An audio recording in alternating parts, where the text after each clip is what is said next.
Hi friends, కినోసప్పి writing నోట్స్లో 8th topic art and craft. ఈ ఆర్ట్ ఏంటి, క్రాఫ్ట్ ఏంటి?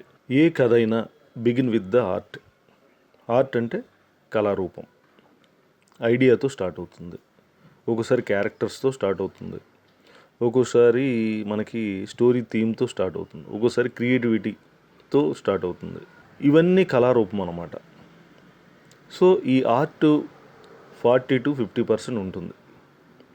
ఇన్ని సినిమాలు స్టార్ట్ అవుతున్నాయంటే కారణం ఆర్ట్. అంటే కథగా, ఐడియాగా, క్యారెక్టర్స్గా, స్టోరీ థీమ్గా, క్రియేటివిటీగా బాగా ఉండబట్టే ఇన్ని సినిమాలు స్టార్ట్ అవుతున్నాయి. అయితే దీంతోనే మనం హిట్ కొట్టలేం. Next craft. అంటే క్రాఫ్ట్ అంటే ఏంటి? క్రాఫ్ట్ అంటే పద్ధతిగా చేయటం. అంటే మనకు వచ్చిన ఆర్ట్ని ఒక పద్ధతిలో పెట్టాలి, ఒక స్ట్రక్చర్లో పెట్టాలి, ఒక ఫార్మాట్లో పెట్టాలి, ఒక క్యారెక్టర్ డెవలప్మెంట్ చేయాలి, ఒక డైలాగ్లో పెట్టాలి, స్క్రీన్ రైటింగ్ ప్రిన్సిపల్స్ వాడాలి. ఇవన్నీ వాడుతూ ఆర్ట్ని ఒక పద్ధతిలోకి తీసుకురావడం క్రాఫ్ట్ అన్నమాట. క్రాఫ్ట్గా తీర్చిదిద్దడంలోనే అసలు కిటుకు దాగి ఉంటుంది.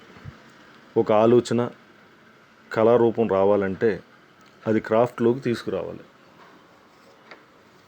మనం ఎన్నో హిట్ సినిమాలు, ఫ్లాప్ సినిమాలు చూసి ఉంటాం. హిట్ ఫ్లాప్ని ఎలా వేరు చేస్తాం మనం? హిట్ సినిమా అయితే అది అందరికీ, ఎక్కువ మందికి రీచ్ అయ్యింది, ఎంటర్టైన్ చేసిందని అర్థం.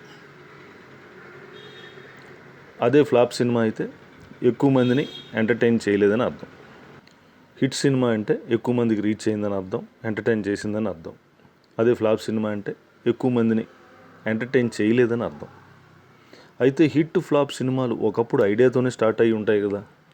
అందులో కూడా ఆర్ట్ ఉందన్నమాట.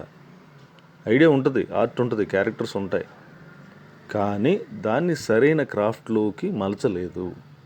సో కాబట్టి మీరు రాసే కథల్ని ఆర్ట్ 40 to 50% గాను, క్రాఫ్ట్ 50 to 60% గానుగా బ్యాలెన్స్ చేసుకుంటే ఒక ఎంగేజింగ్ స్క్రీన్ ప్లే వస్తుంది. ఎమోషనల్ ఎంగేజింగ్ స్క్రీన్ ప్లేలా తీర్చిదిద్దొచ్చు. సో ఈ ఆర్ట్ గురించి, క్రాఫ్ట్ గురించి మీరు బ్యాలెన్స్ చేసుకుంటారని, మీ స్క్రిప్ట్లో అప్లై చేస్తారని ఆశిస్తూ all the best. Thank you అని అండాలి.